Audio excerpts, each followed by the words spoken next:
Before becoming the president of South Korea, Lee Jae-myung was known in Korean politics for his firm anti-Japan stance and relatively pro-China views. However, once he actually became president, Lee Jae-myung's diplomatic actions completely contradicted his previous public image. Regarding Japan, he not only accepted the Comfort Women Agreement, which he had strongly criticized, and a solution for the forced labor issue, citing the need to protect national credibility, but he also broke tradition by making Japan his first overseas visit. As for China, Lee Jae-myung, who consistently advocated for the importance of dialogue, rejected China's invitation against the backdrop of U.S.-China tensions. Immediately after, he visited the U.S., going to great lengths to appease them, even when America's attitude towards him bordered on humiliating. Lee Jae-myung swallowed his pride. When a U.S. think tank pressed him on South Korea's economic reliance on China, Lee Jae-myung even stated that South Korea was already making changes. Lee Jae-myung's approach not only disappointed Chinese netizens who hoped he would lead South Korea towards China, but even South Korean citizens were extremely dissatisfied, feeling that he undermined the country's dignity. Having been involved in the highly factionalized Korean political scene for many years, Lee Jae-myung couldn't have been unaware of the public backlash his diplomatic actions would provoke. So why did he take such diplomatic steps completely contradicting his past personal image, risking his reputation? Hi everyone. Today we're going to discuss the South Korean dilemma behind Lee Jae-myung's seemingly humiliating diplomacy. I know many of you, like me, follow international affairs, but with so much information and long screen times, eyes can easily get dry and tired. Why not try a more relaxed way to consume stories, listening? Whether you're commuting or doing chores, this method allows you to easily balance life and learning. Click on the immersive music in the bottom left corner of the video to switch to pure audio mode. It plays even with the screen locked and stops automatically when scheduled, ensuring you don't miss any key information or disrupt your rest. Give it a try. To understand this issue, we must first grasp South Korea's awkward geopolitical situation. The Yalta system, which shaped today's world order, was based on a series of agreements reached by the anti-fascist bloc during World War II. However, the Korean peninsula, where South Korea is located, had already become a colony under Japanese invasion even before World War II officially began. Therefore, even though the Korean peninsula had long formed a unified nation, and Korean anti-Japanese forces contributed to the anti-fascist war, the peninsula was placed under trusteeship, treated like a defeated colonial territory. Even more unfortunately, due to the U.S.-Soviet rivalry at the time, the Korean peninsula was divided into zones of occupation. Both sides supported leaders who aligned with their respective political ideologies to establish nations. This is how the originally unified Korean peninsula was split into two countries, North Korea and South Korea. Both North and South Korea were deeply troubled by the division of their homeland and longed for reunification. So, in 1950, after securing Soviet approval, North Korea launched a war of unification against South Korea. At the time, many of South Korea's troops were former Japanese colonial police, while North Korea's army was composed of seasoned anti-Japanese guerrillas, giving them a significant edge in military quality. North Korea's equipment and industrial base were also superior to South Korea's. With a clear advantage in strength and a surprise attack, North Korea swept through the early stages of the war, pushing South Korea to the southeastern tip of the peninsula. It was only when the United States intervened that South Korea's existence was preserved. But after that, as payment for the U.S. military's intervention, and to prevent another North Korean attack if U.S. troops withdrew, South Korea became a nation built on U.S. military bases, thoroughly establishing itself as an American bridgehead in Northeast Asia. However, while South Korea was completely tied to the U.S. for security, its economy couldn't rely on the U.S. for prosperity. The vast geographical distance meant that South Korean goods destined for the U.S. incurred high shipping costs. Unless a South Korean industry achieved global top-tier cost effectiveness, its products struggled to gain an advantage in the American market. With an extremely small domestic market, South Korea needed to expand into surrounding markets to achieve economic development. In other words, they had to find ways to get their goods into China and the Russian Far East. Even in the 1970s, when the U.S. was booming and China was still poor and underdeveloped, this was the case.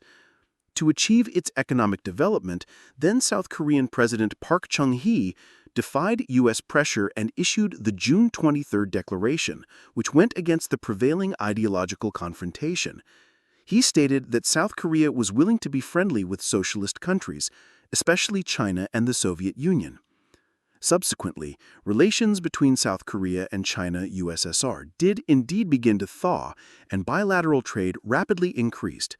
This significant growth became a crucial pillar of South Korea's economic miracle. If that was true then, as China's economy continues to develop, its importance to South Korea's economy will only grow.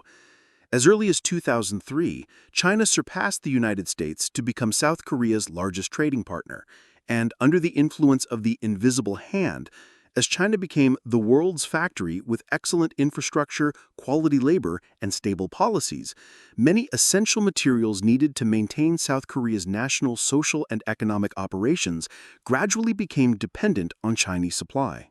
This model of security relying on the U.S., economy relying on China, was an inevitable development given South Korea's national circumstances. South Korea has long been embedded in the Confucian cultural sphere and is quite skilled at delicate balancing acts. This continued until recent years, when the U.S. realized it had exhausted all conventional means to stop China's rapid development and, unwilling to admit defeat, chose to use its hegemonic power to employ various unconventional tactics. As a result, many U.S. allies found themselves in trouble, forced to sacrifice their own interests to cooperate with the U.S. South Korea, as America's foothold in Northeast Asia, was naturally at the forefront. Under U.S. pressure, South Korea had to actively cut into its own economic artery by restricting semiconductor exports to China, which account for about 10% of South Korea's total exports. On the other hand, although China knew South Korea's actions were due to external pressure, it couldn't allow other countries to harm China's interests just because South Korea had difficulties. So China retaliated against South Korea. Given South Korea's economic reliance on China, it could be said that if China so much as twitched a finger, South Korea would face widespread hardship. At the time, as the leader of South Korea's opposition party, Lee Jae-myung repeatedly criticized the then government for selling out the country over South Korea's dire situation. He demanded that the government acknowledge the reality of South Korea's economic reliance on China and was consequently labeled pro-China. However, after Yoon Suk-yeol stepped down due to his controversial martial law actions, which also damaged the ruling party's reputation, Lee Jae-myung smoothly won the presidency. Only then, truly taking charge of the nation, did Lee Jae-myung realize that acting purely on national interests was not as easy as it seemed. This is especially true for a country like South Korea, which not only has U.S. troops stationed there, but also has its own military command largely under U.S. control. If the U.S. becomes aggressive, South Korea has no room to resist. Even without considering military means, South Korea must also account for the fact that the U.S. is still its second largest trading partner. South Korea cannot afford U.S. sanctions either. At a time when the U.S. clearly views China as a thorn in its eye, any pro-China stance from South Korea would undoubtedly lead to severe repercussions from the U.S. The harsh reality forced Lee Jae-myung to abandon his ideas of dialogue and appeasement towards China. He didn't even dare to accept China's official invitation to the September 3rd military parade, even though he clearly knew that China's September 3rd parade was a momentous event.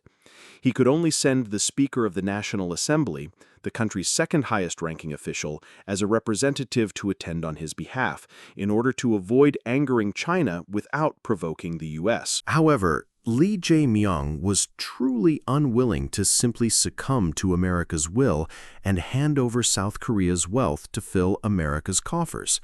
So, Lee Jae-myung sought out Japan, a country in a similar predicament to South Korea, hoping to discuss how to jointly resist U.S. pressure.